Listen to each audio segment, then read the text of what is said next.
Good morning students. आज की हमारी वर्कशीट नंबर है 111।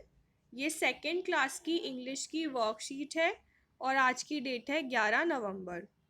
तो बच्चों, आज हम इंग्लिश की वर्कशीट में इससे पहले जो हमने स्टोरी पढ़ी थी Curly Locks and the three bears, आज हम उसी को आगे कंटिन्यू करेंगे।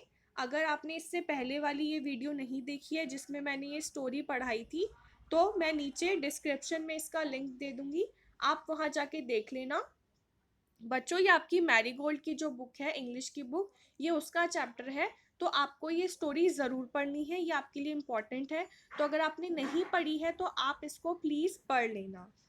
ठीक है बच्चों, तो आज की वर्कशीट शुरू करने से पहले आप अपना नाम लिख लेना, अपने टीचर का नाम लिख लेना और अपनी क्लास और अपना सेक्शन लिख देना। ठीक है, तो चलिए स्टार्ट करते हैं।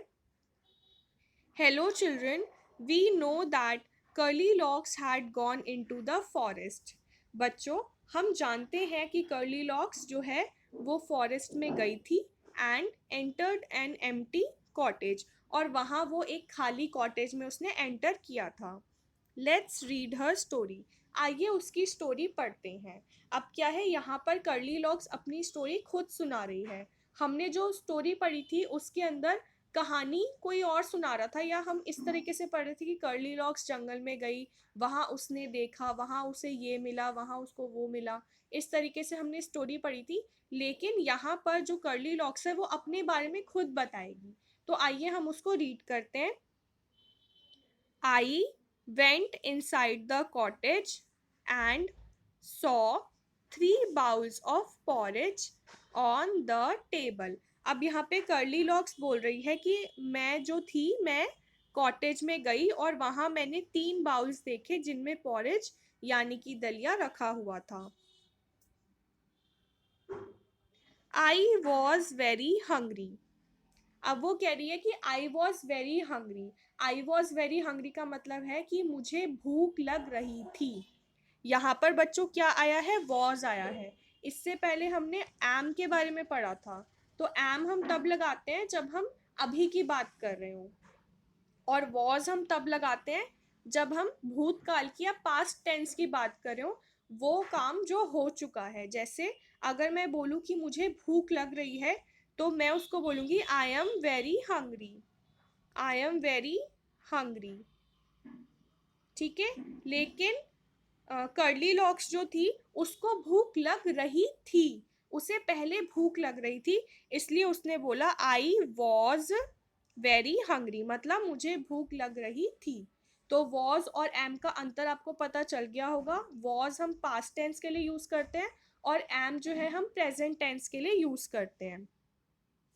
So I tasted from all the bowls. अब वो बोल रही है कि मैंने जो है सभी बाउल को टेस्ट किया यानी चखा। टेस्ट करना यानी खाना, चखना। But I liked the porridge only from the tiny bowl. लेकिन मुझे टाइनी बाउल का पॉरेज ही अच्छा लगा।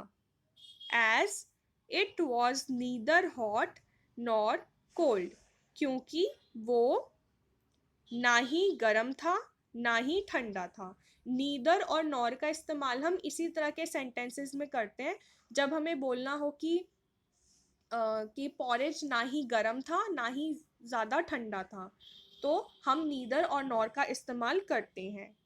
और यहाँ पर भी हमने वॉज का इस्तेमाल किया क्योंकि ये जो कहानी है ये पहले घट चुकी है, पास्ट टेंस में हो चुकी है, इसलिए यहाँ पर वॉज का इस्तेमाल किया गया।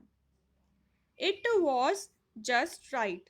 अब जो पॉरेज था वो नीदर हॉट नीदर कोल्ड, यानी ना ही गर्म ना ही ठंडा था, तो वो एकदम राइट था, इसीलिए कर्ली लॉक्स को वो अच्छा लगा।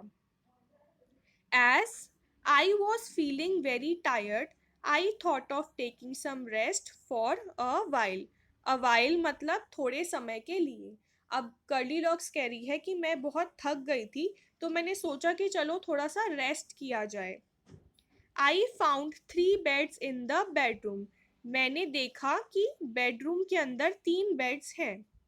आई tried to sleep on all the 3 beds. मैंने सभी बेड्स के ऊपर स्लीप यानी कि सोने का ट्राई किया, बट लेकिन it was only the tiny bed which was neither too hard nor too soft. लेकिन जो टाइनी बेड था वो ही ना बहुत ज़्यादा सख्त था ना बहुत ज़्यादा सॉफ्ट यानी मुलायम था। Neither too hard nor too soft यानी ना ही बहुत ज़्यादा सख्त और ना ही बहुत ज़्यादा मुलायम था। इट वॉज जस्ट राइट, वो एकदम सही था। जो टाइनी बेड था वो एकदम सही था, ना ही वो बहुत सख्त था ना ही बहुत सॉफ्ट था। Soon I fell into a deep sleep, और उसके बाद मैं एकदम गहरी नींद में सो गई। डीप स्लीप यानी गहरी नींद। ठीक है, तो ये कर्ली लॉक्स ने अपनी स्टोरी यहाँ पर हमें सुनाई। अब इसके बाद ए पॉइंट है, when Curly Locks went inside the cottage what did she see on the table. When यानी जब कर्ली लॉक कॉटेज के अंदर गई तो उसने क्या देखा, उसने टेबल पर क्या देखा। 3 bowls of porridge, 3 glasses of water.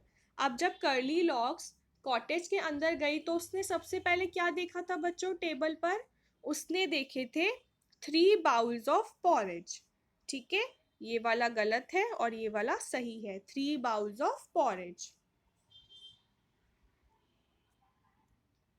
अब बी पार्ट है, like the porridge in the bowls some things can be very hot और वेरी कोल्ड। अब जैसे कि पॉरेज था कि एक पॉरेज का जो बाउल था वो बहुत गर्म था और एक बाउल ठंडा था। तो जैसे बाउल में जो पॉरेज था वो गर्म और ठंडा, हॉट एंड कोल्ड था, वैसे ही कई चीज़ें हॉट होती हैं और कई चीज़ें कोल्ड होती हैं। Look at the given pictures and write the things which are hot and cold in the given space. अब जो नीचे हमें पिक्चर दी गई है उसके अंदर हमें लिखना है कि कौन सी चीज़ें जो है हॉट है और कौन सी चीज़ें कोल्ड है। ठीक है, हमें यहाँ पर ये खाली स्पेस दिया गया है, यहाँ पर इसमें हमें लिखना है। तो चलिए हम ट्राई करते हैं। सबसे पहले है थिंग्स विच आर हॉट। यहाँ पे हमें वो चीज़ें लिखनी है जो हॉट है यानी कि जो गर्म है। थिंग्स विच आर कोल्ड, यहाँ पे हमें वो चीज़ें लिखनी है जो कोल्ड है यानी कि ठंडी है। तो चलिए हम ट्राई करते हैं। सबसे पहले है सन। सन कैसा होता है बच्चों, हॉट होता है या कोल्ड होता है? सन जो है वो हॉट होता है, तो हम इसको ऊपर लिख देंगे SUN सन। ये U है और ये N है सन। उसके बाद है लेमनेड। लेमनेड यानी शिकंजी। तो जो लेमनेड है वो कोल्ड होता है यानी कि हम कोल्ड ही पीते हैं, उसको ठंडा ही पीते हैं। तो लेमनेड कहाँ पर आएगा, कोल्ड में आएगा।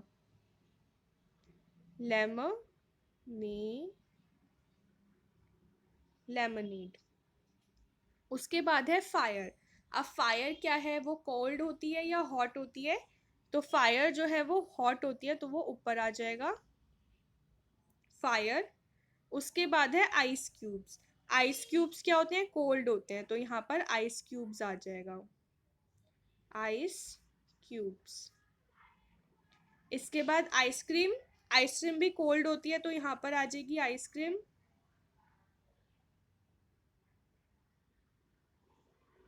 और इसके बाद टी। टी हॉट होती है, तो इसको हम ऊपर हॉट में लिख देंगे टी। ठीक है, आपको इसी प्रकार से अपनी कॉपी में भी ये लिखना है। अगर आप चित्र नहीं बना पा रहे हैं तो कोई बात नहीं, आप सिर्फ नाम भी लिख सकते हैं। By now you know that the opposite of hot is cold. अब तक आप जान चुके होंगे कि हॉट जो है वो कोल्ड का ऑपोजिट है यानी कि उल्टा है। Let's find some more opposite words and match them. One is done for you. अब आपको इसी प्रकार से और जो ऑपोजिट वर्ड्स हैं वो ढूंढने हैं और उनको मैच करना है। जैसे सबसे पहले है हॉट। हॉट का जो ऑपोजिट होगा वो होगा कोल्ड, तो उनको हमने मैच कर दिया। इसके बाद है हार्ड। हार्ड यानी सख्त, तो हार्ड का अपोजिट क्या होगा, सॉफ्ट होगा, तो इसको हम मिला देंगे। सॉफ्ट यानी मुलायम, हार्ड माने सख्त। इनसाइड, इनसाइड माने अंदर, इनसाइड का उल्टा क्या होगा, आउटसाइड, आउटसाइड माने बाहर। अस्लीप, अस्लीप माने सोना, और अवेक माने जागना, तो अस्लीप का उल्टा होगा अवेक यानी जागना। ठीक है, तो हॉट का होगा सॉफ्ट, हार्ड का होगा, सॉरी हॉट का, हॉट का होगा कोल्ड, हॉट माने गरम, कोल्ड माने ठंडा। हार्ड का होगा सॉफ्ट, हार्ड माने सख्त, सॉफ्ट माने मुलायम। इनसाइड का होगा आउटसाइड, इनसाइड माने अंदर, आउटसाइड माने बाहर। अस्लीप का होगा अवेक, अस्लीप माने सोना, अवेक माने जग जाना। ठीक है बच्चों, तो क्या आपको इससे कुछ याद आ रहा है? इससे पहले हमने जो कल की वर्कशीट करी थी हिंदी वाली, अधिक बलवान कौन, उसके अंदर भी हमने विलोम शब्दों की बात करी थी, है ना बच्चों? हमने विलोम शब्द या फिर उल्टे शब्दों की बात करी थी। उसी प्रकार से बच्चों, जैसे हिंदी में इन्हें विलोम शब्द कहा जाता है, वैसे ही इंग्लिश में इनको क्या कहा जाता है, इंग्लिश में इनको अपोजिट वर्ड्स कहा जाता है। ठीक है, जैसे हमने हिंदी में भी पढ़ा था कि ठंडा गरम, गरम ठंडा, और इंग्लिश में क्या हो गया, हॉट कोल्ड। ठीक है बच्चों, तो हिंदी में इन्हें विलोम शब्द कहा जाता है और इंग्लिश में इनको क्या कहा जाता है, opposite words. Curly locks fail into a deep sleep, curly locks जो थी वो एकदम गहरी नींद में सो गई थी। What do you think she would she would have dreamed of, share it with your parents. अब आपको क्या लगता है कि जब वो सो गई होगी तो उसको क्या सपना आया होगा? आप सोचिए कि वो क्या सोच रही होगी, या सपने में उसने क्या देखा होगा। तो वो बच्चों जंगल में अपने कॉटेज में चली गई थी, बियर्स के कॉटेज में, तो उसको यही सपना आ रहा होगा कि पता नहीं वो किसके घर में है, और वो जो घर वाले लोग हैं वो आ गए हैं और उसको डांट रहे हैं। या उसको ये सपना आ सकता है कि वो अपने घर पहुंच गई और अपने घर में वो अपने मम्मी पापा के साथ बैठी है। और इसके अलावा उसको, जैसे उसने पॉरेज खाया था, तो हो सकता है कि सपने में उसको आ रहा हो कि अब वो पॉरेज नहीं खा रही है, वो कोई और अपनी फेवरेट डिश खा रही है ना? तो इस तरह के तरीके से कुछ भी उसको सपने में आ सकता है। तो आप भी ऐसा सोचिए और फिर अपने मम्मी पापा से शेयर कीजिए कि आपको क्या लगता है कि कर्ली रॉक्स को क्या सपना आ रहा होगा।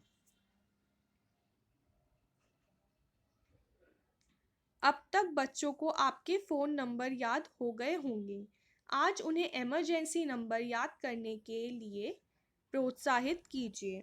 अब ये जो काम है ये पेरेंट्स का है कि बच्चों को आपके नंबर याद हो गए होंगे। अगर बच्चों को अभी तक भी मम्मी पापा के नंबर याद नहीं है तो आप उन्हें याद करवाइए नंबर, अपने घर का पता याद करवाइए, अपना नाम याद करवाइए। बच्चे को अपने मम्मी पापा का नाम अच्छे से याद होना चाहिए, अपने घर का एड्रेस याद होना चाहिए, और अपने मम्मी पापा का दोनों का ही नंबर उसको याद होना चाहिए। अगर याद नहीं है तो आप उसे याद करवाइए अपने बच्चों को। और अगर बच्चों को नंबर याद है तो इसके बाद बच्चों को इमरजेंसी नंबर, यानी कि किसी भी इमरजेंसी में, किसी भी आपातकालीन स्थिति में अगर कोई परेशानी आती है तो कैसे निपटना है, उसके लिए ये नंबर है, ये भी आपको बच्चों को याद करवाने हैं। इसमें सबसे पहला नंबर जो है वो है पुलिस का। पुलिस का नंबर है 100, ये बच्चों को याद करवाना है। फिर उसके बाद फायर कंट्रोल रूम है। अगर गलती से या कुछ भी किसी वजह से आग लग जाती है तो बच्चों को पता होना चाहिए कि अगर हम 101 पे कॉल करेंगे तो हमें मदद मिल सकती है। एम्बुलेंस का नंबर 102 है, ये भी आपको बच्चे को याद करवाना है। कोविड हेल्पलाइन नंबर है 1075, ये भी आपको याद करवाना है। नेशनल इमरजेंसी नंबर है 112, ये भी आपको बच्चों को याद करवाना है। ठीक है, इसके अलावा एक चाइल्ड हेल्पलाइन नंबर होता है 1098 होता है वो, शायद, या 1089, वो भी आपको बच्चे को याद करवाना है। ये सब ज़रूरी नंबर हैं जो बच्चों को पता होने चाहिए। तो ये आज की वर्कशीट थी। और अंत में, keep maintaining physical distance of 6 feet और 2 यार्ड्स। आपको सोशल डिस्टेंसिंग का पालन करना है, मास्क का प्रयोग करना है, हैंड सैनिटाइजर का प्रयोग करना है, हाथों को धोना है साबुन से और पानी से नियमित समय के बाद। और इस प्रकार से आपको अपनी और अपने परिवार की रक्षा करनी है कोरोना से। ये आपकी आज की वर्कशीट थी। आप इसे करके और अपने व्हाट्सएप ग्रुप पर फॉरवर्ड कर दीजिएगा। और अगर आपको वीडियो पसंद आई हो तो प्लीज़ लाइक, शेयर और सब्सक्राइब कर दीजिएगा। तब तक के लिए बाय बाय डियर स्टूडेंट्स।